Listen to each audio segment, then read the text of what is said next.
first hear of Joker? Was it back in the day, or was it after back in the day? This is actually a great story. I was gonna let you know.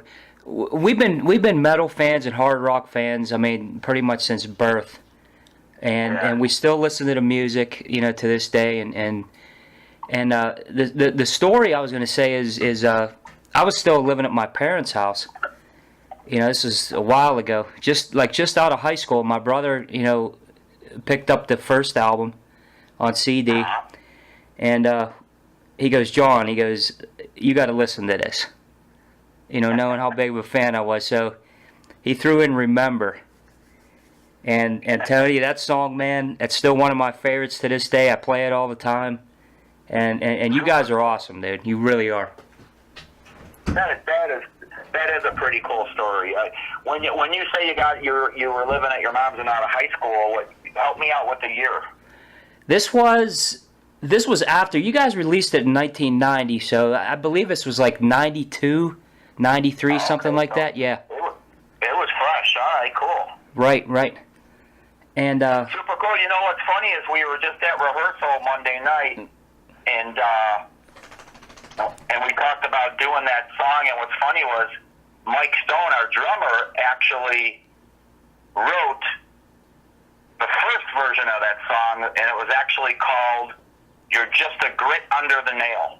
Okay. Figure that one out. Okay. It turned into Remember years later, but it was called Grit Under the Nail. Isn't that hilarious? That is. Yeah. I never would have thought that. If you would have put those two together and said, hey, this is what it's going to be, and it's going to turn out to. Yeah, that's pretty cool. Yeah, it's funny. It's funny as all heck. Well, you know. Man, how do you wanna go about this? Are you going to be recording it, and then it's going to go? It's going to be an audio interview, or what are we doing here? We do a little bit of everything. Like what I do is we do the recording, and we put together, you know, a good recording of the interview. Okay. You know, any editing that anything needs done. Like every once in a while, you know, the dog will bark, or I've interviewed guys that were in like cafes and stuff, and you'll see a waitress or hear a waitress come up and ask them, you know, if they're ready to place their order or anything. You know, things like that happen. That's cool. Hey, that's life, right? That's the truth. That is the truth. So we're recording. Check it out. I'm staring at a rainbow right now. That's super cool. Hey, that's real cool. That's a good way to start an interview, man. It is, right, man? It's awesome. It's God's promise. Not to get all religious on you, but anyhow. No, that's the truth. That's good. Yeah.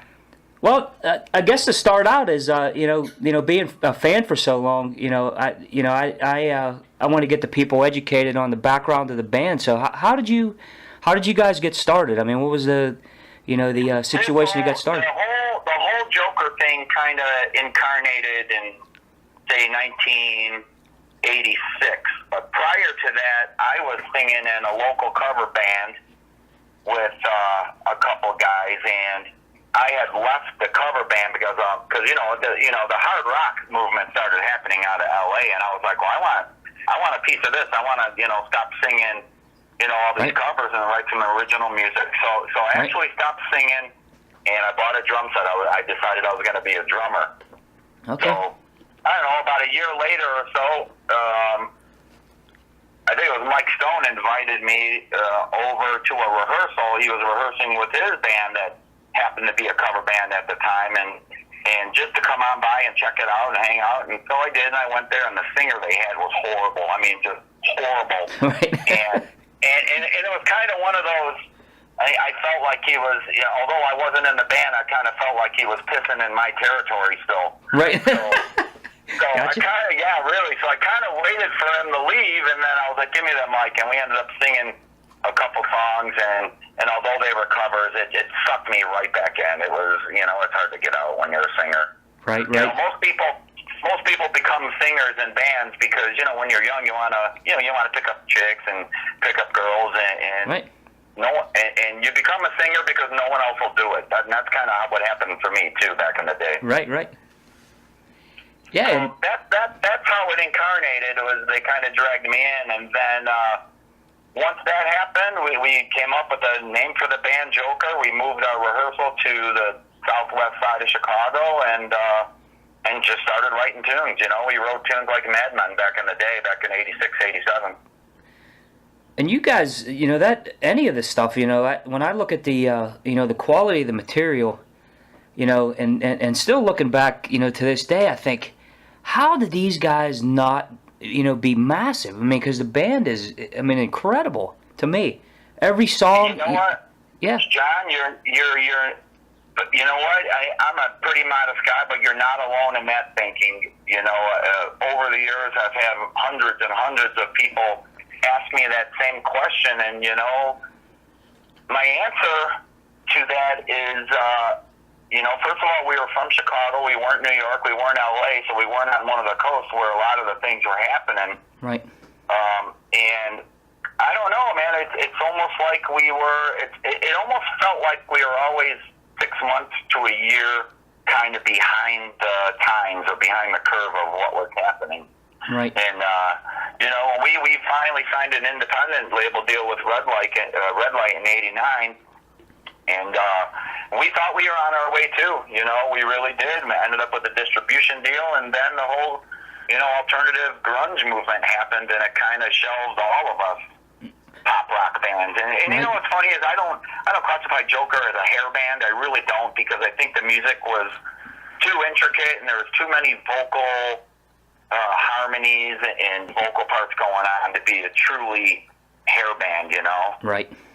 So, right. Yeah, it was weird. It was weird how the whole thing, you know, we were skyrocketing. We had label attention. We had radio airplay in Chicago for a short time, and that was part of the problem, too, is we couldn't keep a radio station in Chicago that was really formatted to what we were doing.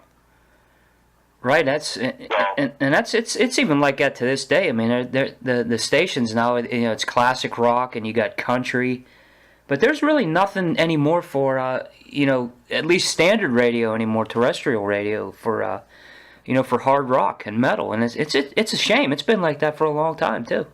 It is.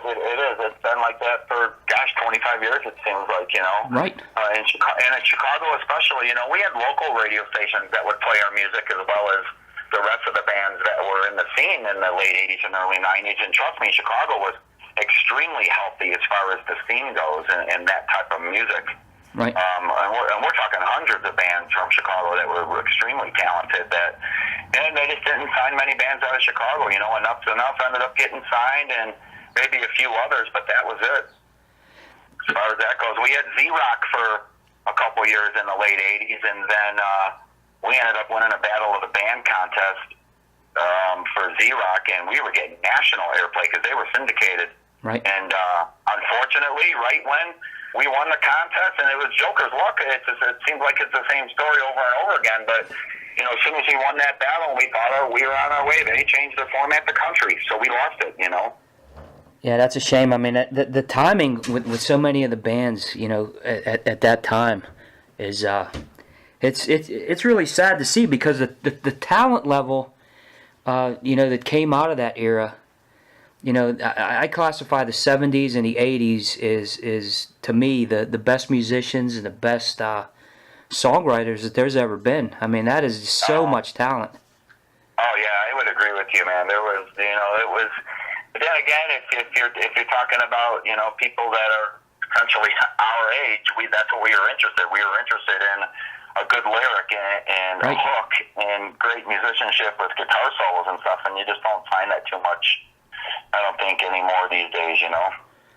That's true. I mean, you know, when you go to a show, like we went to see Fates Warning last night, and I hadn't seen them since, they haven't been to Pittsburgh since 2003, so, you know, we follow, you know, all the bands, and, you know, whether it be anything, hair metal, you know, standard, you know, melodic hard rock and progressive. I mean, all the bands, you know, just you know, it's just part of our lives. It's great to see, you know, the band's still touring too.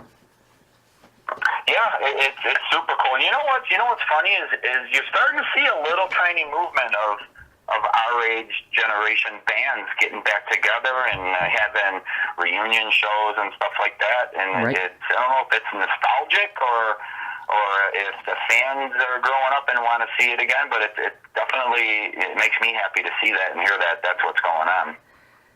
And I was happy to see, going off track a little bit, and you mentioned reunion shows, and you guys did the, the show in May, and you have another one coming up in August.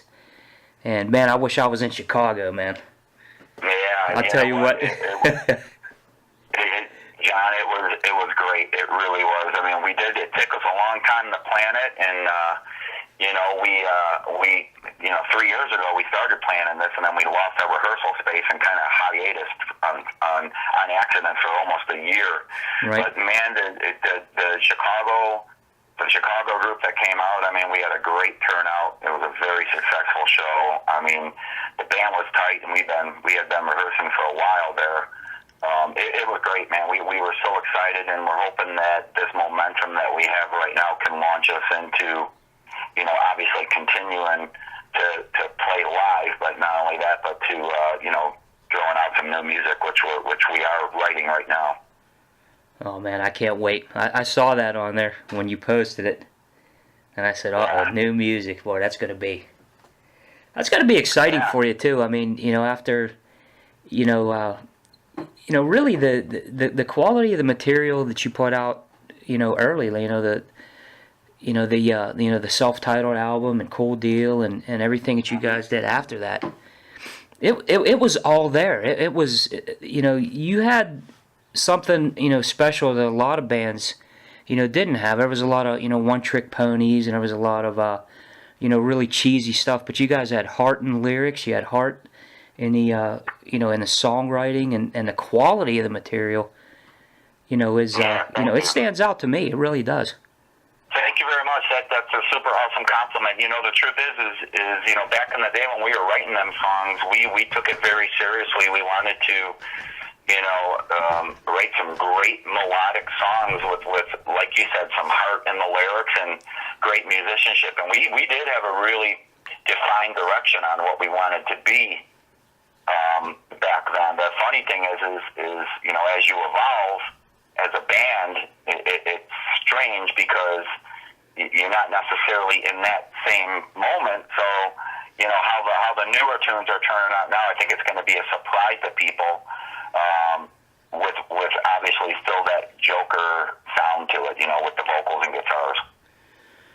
Right, you build off of life experiences. I mean, you're not going to write the same material you did back when you were 20. And for sure, and you're not going to sound the same either. I mean, everyone's gotten older, and right. Things change. Hands slow down, vocal cords, are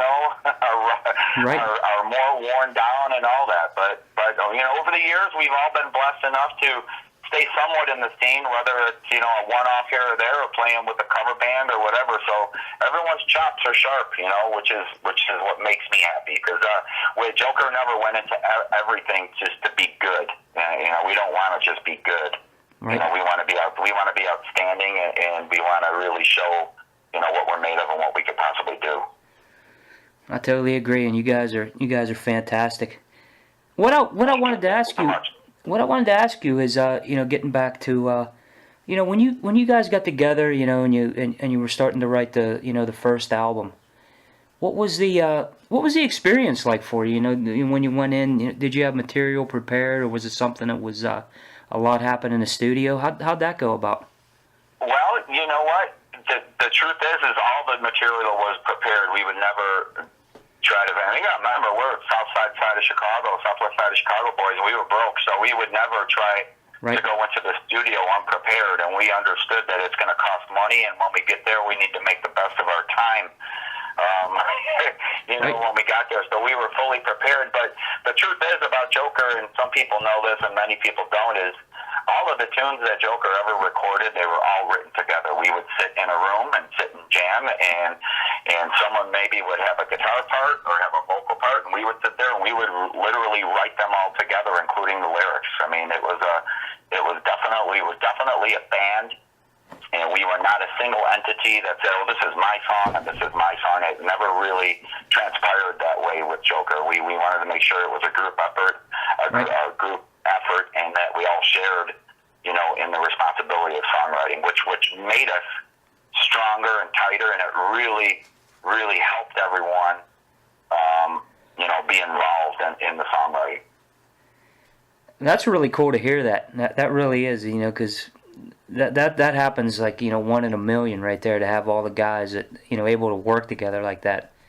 Oh, sure. You know what? Ownership is the biggest thing. If you feel you're part of something and you feel you have a stake in the ownership, then of course you're going to try to put out your best thing. And we thought from the beginning that was probably the best approach to keep everyone, positive and moving forward and trying to bring out the best in everyone. There's a lot of bands out there that, this guy wrote the song and this guy wrote the song and the other guys are hired guns, but that was never the case with us. We all wanted to make sure we were equal partners in it.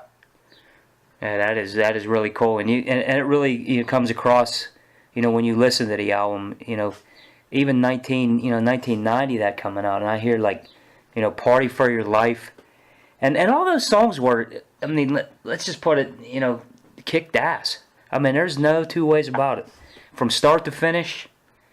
Very impressed, man. Very impressed. Thank you. That's really cool. What's funny is we're not perfectionists by any means, but we wanted to make sure that there was no, I guess, what you would call dead air in a song. So we would make sure we wrote little parts even in between the choruses and the verses and put them in there and make sure they were melodic and hooky. And I appreciate you noticing that. That's really cool. Not a lot of people do. It really is, and with Cool Deal, the same way. I post, stuff out about you guys a lot on Facebook, being such a fan, and it always comes across, to people who come up to me. I had one of the guys at work come up to me a few months ago. He goes, "Hey, John," he goes, "Joker, Mackinac Avenue." He goes, "That song's awesome, dude." And he said, I caught it on Facebook the one day, and I said, "Hey, man, so I when we post out stuff, we post out things that we like. And a lot of them are like, we're introducing people to new music, which is awesome." Yeah, and that's almost what we feel like right now, with doing the Cool Deal show, and that's what it was in Chicago on May 6th. It was album front to back, full thing. But that's what the wild thing is our loyal following all had copies of that record because we gave it to them, Right. But the truth is the world doesn't know of Cool Deal because it was only released in Japan. So back to your comment, right. It really is new music. Right. The thing that blows my mind every time is your first comment when we started talking is, why weren't you guys huge? And I to this day I still can't explain it. Yeah, I guess, everybody that's a fan, thinks the same way. I mean, I'm baffled. Yeah. Well, it's a band that shoulda, coulda, woulda, And it almost, it makes you feel bad, coming, from a fan's point of view, saying that, hey, I really wish that these guys, would have had the opportunity to make it into something huge. John, hindsight is 20/20 for sure, but the truth is let's just hypothetically say that happened and we are on tour with all the big boys and everything, and when I think about my life now, I'm very happy in my life. I'm married, I have a beautiful wife, I have a 2-year-old son, I have 2 beautiful daughters, and to say that those things may not have occurred if the latter happened, you know what I mean? Right. Hindsight is 20/20 for sure, but I'm absolutely pleased and in love with the life I have now too. So it's weird. It's really weird. Right. I get you. I feel the same way. There's not many bands from back in the day that made it that are still surviving out there. There's a lot of hardship for some of those bands. Obviously, there's a lot of our heroes that passed away because they, were, maybe lived a harder life than some of us, and right. Who knows what could have happened, but. Right. So I don't regret what happened. It was absolutely a learning experience for me, and I'm sure for the rest of the guys in Joker too. But we're just super happy and blessed to be able to be together, all of us together right now, and write new music and still be able to perform our music, That's the truth. That's the truth, and we're happy as fans to hear that new music. And I can't. Yeah. Do you guys have a? Yeah, I know you don't like to divulge anything, but is there a certain time when you plan on releasing it? Well, you know what? Right now we're busy rehearsing our shows. I'm really thinking that we have demos done already for 6 or 7 tunes, Right. and we're still writing new tunes, but we're thinking we're probably not going to hit the studio until fall, so Right. a couple months. So I'm thinking at the earliest, to be honest with you, I'm thinking springtime. That's cool, though. That's great. Yeah. So yeah, we're Right. excited about it too. We're super excited about it. We was, back in the day, John, we Joker rehearsed 4 or 5 days a week, every single day. We didn't take a day off. We treated it as our job. Right. And that's one of the reasons, we became a super tight band and a super popular band and kind of differentiated ourselves from other bands in Chicago as we did. We weren't weekend warriors. Right. This was our job every day. The weekend was for shows, but the weekdays we're getting down to work and writing tunes and polish our show. Right, and it shows in the product, man. Yep, and although we're all busy right now with day gigs and families and stuff, we still get together every single week without fail. That's great to hear. I mean, I'm really excited about that, to hear the new stuff, man. Oh man. That's cool. You know what the difference is these days our rehearsals are a little more scheduled, and as far as exactly what we're going to do, because we understand that time is of the essence, number one. Right. And number two, we don't have a lot of time to waste. So when we get there, we get to work, and we have a really nice, productive rehearsal. Boy, that's great to hear. That is great to hear that you're doing it again. And another thing I always liked about what you guys did is it wasn't just the powerful songs, the heavier stuff and the anthems. It was how well you did the ballads. October Wind, is one of my favorites. To this day, I listen to it all the time, and it's a song that really touches your soul. It's something that you can. To me, I really feel it every time I listen. I guess it's the way, it's written, but your vocals, are just incredible. I mean, it comes across very well.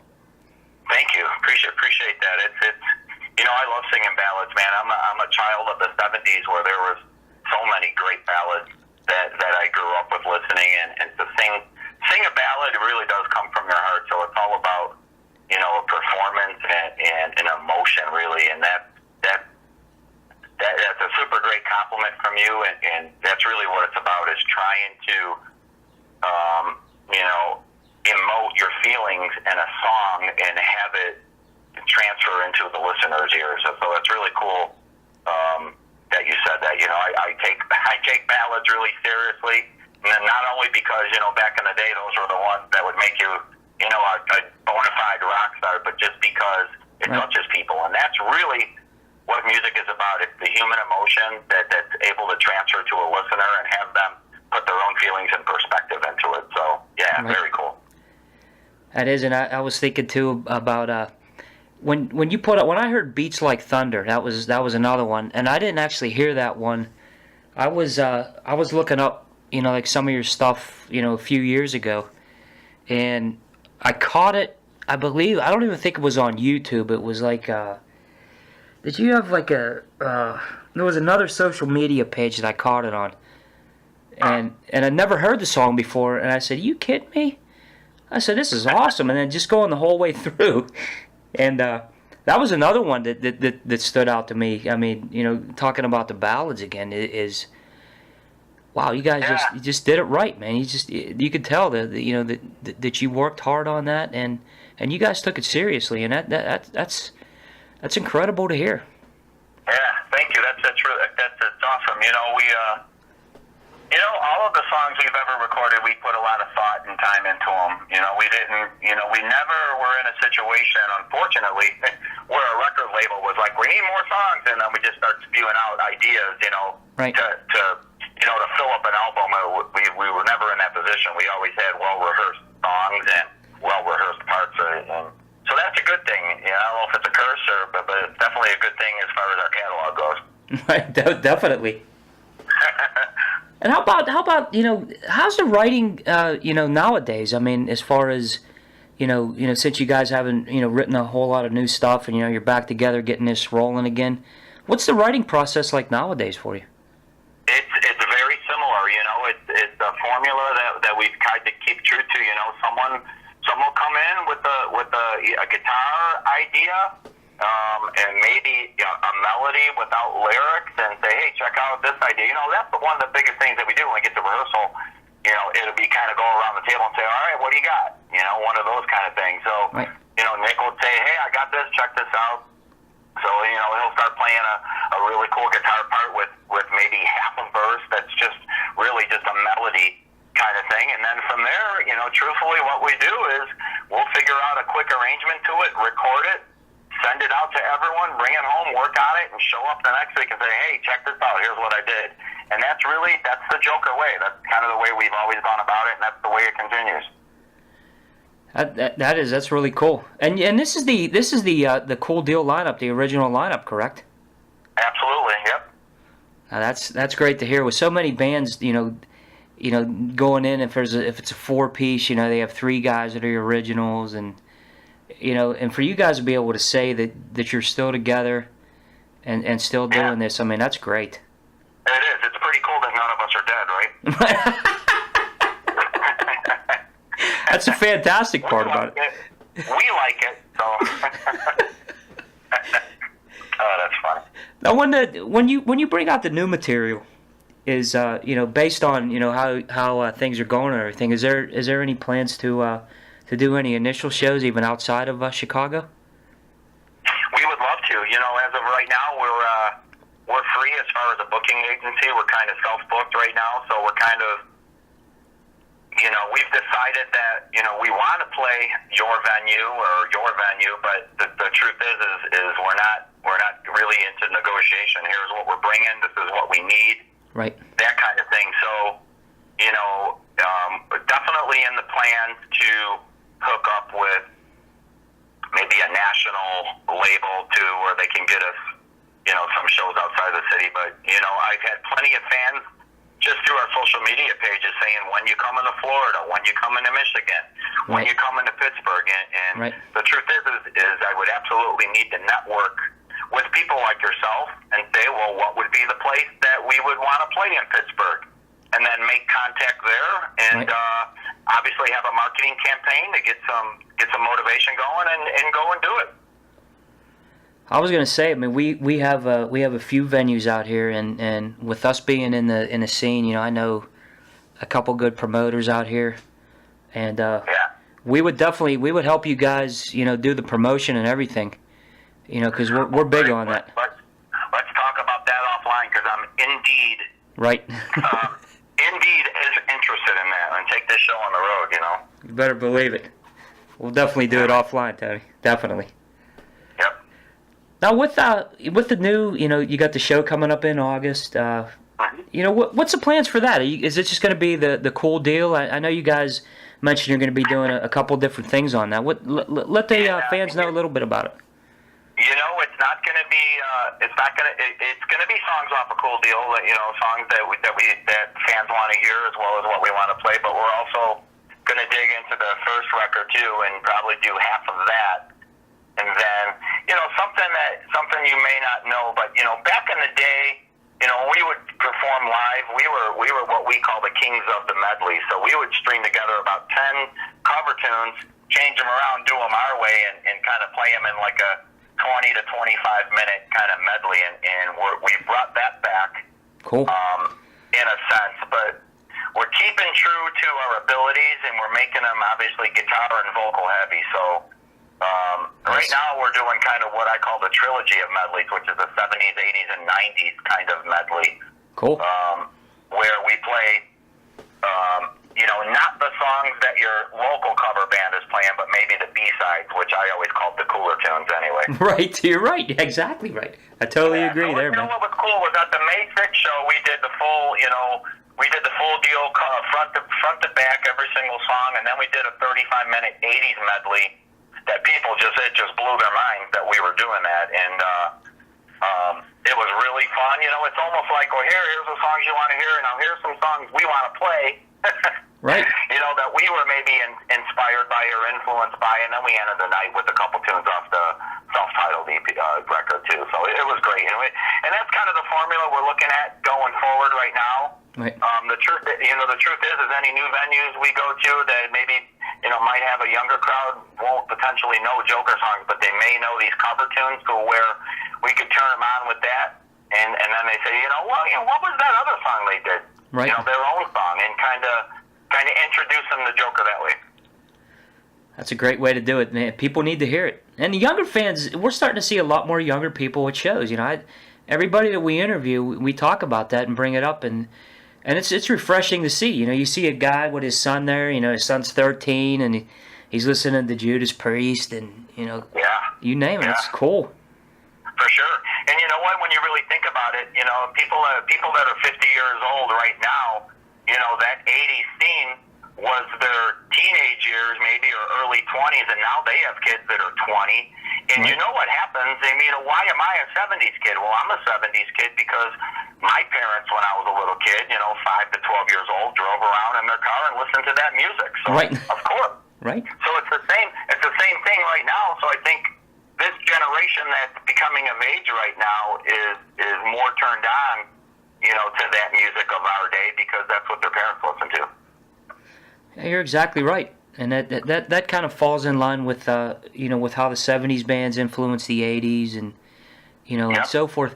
And you know what, too, you bringing that up, thinking the '80s bands really did not influence the '90s bands that much. I don't think they did. I think the '70s bands influenced the '90s bands. Right. Right. I think that's the way it goes. But you know what they say? Rock and roll goes in a circle, and hopefully this will circle back around, and we can all still be healthy enough to enjoy some of it again. That's what we're hoping for, man. We're really hoping for that. That's the basis of what we're doing. We're actually trying. Our we talk about is giving back, and what I mean by that is us growing up and listening. That's part of our lives. I like the moment I said, when I first heard you guys, they're special moments, and to be able to say, hey Tony, thank you for writing such a cool tune, because it's something I remember for 20 years, 25 years, and it still sticks to me, with me this day, and it's awesome stuff. Well, that's cool, man. And it's a testament to how you live your life too, because somewhere along the line, when you got turned on and heard that first Joker song, you were somewhere in your life where now when you hear Joker, you could place that memory back to that time of your life, and that's what music is really all about. Is it's memories. It's right. Music paints a picture on your memory to where you can flash it back and say, yeah, I remember that. That was a great era or a great moment in my life, and right. That's what's so powerful about music to this day. And that's the truth, and you guys did it so well. You really did. It's appreciated, man, so much. Appreciate it, dude. Appreciate it. Thank you so much. Hey, do you have a as far as fans, fan wise, and the fan base, the Joker fan base, when you guys do live cuts, what's the song that the fans say, hey man, I can't wait to hear this, and they chant for it? Is there a certain one? There's a bunch. You know what? We've recently surveyed our fans to see what they wanted to hear, and it's really all over the board. It goes from Lorraine off the self-titled to I Want Love off the self-titled to Mackinac Avenue to October Wind. Recently, we had a couple fans asking for a couple songs we did for a movie soundtrack and two different movies in the '90s. So it really is. Cool. It's all over the board. And to be honest with you, I'm reminded, frequently by my wife, believe it or not. She's like, hey, I know that, you sang the song 1,000 times and it may not be your favorite, but it doesn't mean that it's someone else's favorite. So it's really good to have her, right. By my side and kind of gut checking me on that kind of stuff, right. But it really is all over the board as far as, the song that people strikes their fancy and really, what they want to hear. That's really cool to hear. That means you guys have done something right there, huh? Yeah, for sure, man. If you have more than one tune that people want to hear, then hey, let's have a rock and roll show, right? Exactly. Oh man. So how about as far as how do you guys want to this being the 21st century, how do you guys want the legacy of the Joker to stand out there, as far as as far as hard rock acts? I mean, what the where do you think you're at? I don't think anyone's ever asked me that question, so I've never really pondered it before. I'm listening back on some of the tunes that we've already recorded, I think they still stand up. A lot of them do, at least. Right. So, I'm hoping that we can, moving forward, continue to record, melodic rock with really cool hooks and really, intricate type guitar parts. We were never just a three-chord pony on most of our songs. A lot of them were upbeat and progressive in a sense. So, right. I'm hoping we can continue that and add to our catalog, and who knows, and keep doing this until our bodies don't let us anymore. Right. And I think it really does. I mean, when I hold you guys up against, really a lot of the bands that made it in the '80s, you guys dust them. I mean, there's no doubt about that. That's really the truth. The truth. Yeah, thank you. That's really cool. It's the time we took in the songwriting and the arrangement of the songs and the vocal parts, and everybody was singing, and we were involved. We really wanted to be like our predecessors in Chicago, which is obviously REO Speedwagon and Styx and Cheap Trick and all those bands that came out of the Chicago area. We wanted to be them. Those were our heroes. All great bands too. Yeah, great sure. Bands. Well, as far as the interview here, is there any last words that you want to get out there to the fans? I mean, I really don't. I guess to the fans, I will say, that they are the most important thing to us. They are what drives us. They are, they're the air in our collective lungs. And without them and without their support, their interest, we wouldn't still be doing this. So thank you to all the fans. They're seriously, Joker fans are loyal MFers. They're just loyal people that go out of their way to spread Joker happiness, and I can't say enough about them. They're awesome. Well, we're with you, man. We stand behind you, and I want to tell all the fans, anybody that has not heard these guys yet, Joker self-titled, The Cool Deal, anything that they've done, go to Joker Band Chicago on Facebook. Check these guys out. Go to YouTube. Look up any way that you could get the music in your hands. Listen to, I mean, some of the most quality music that I've heard, and I highly recommend. If you're a fan of melodic hard rock, this is one of the top bands right here, no doubt. Appreciate it, man. Thank you so much. All right, Tony. I just want to say thanks, man, for taking the time. Thanks for everything. For the great music, and thanks for going strong and keep doing it too. You guys are amazing, and I'm looking forward to the future and hearing the new material, and we'll be spreading the word for you, man. There's no doubt about that. Thank you very much, man. It's super. It's my pleasure to talk to you today, and appreciate all that you're doing for us, and stay in touch with me, man.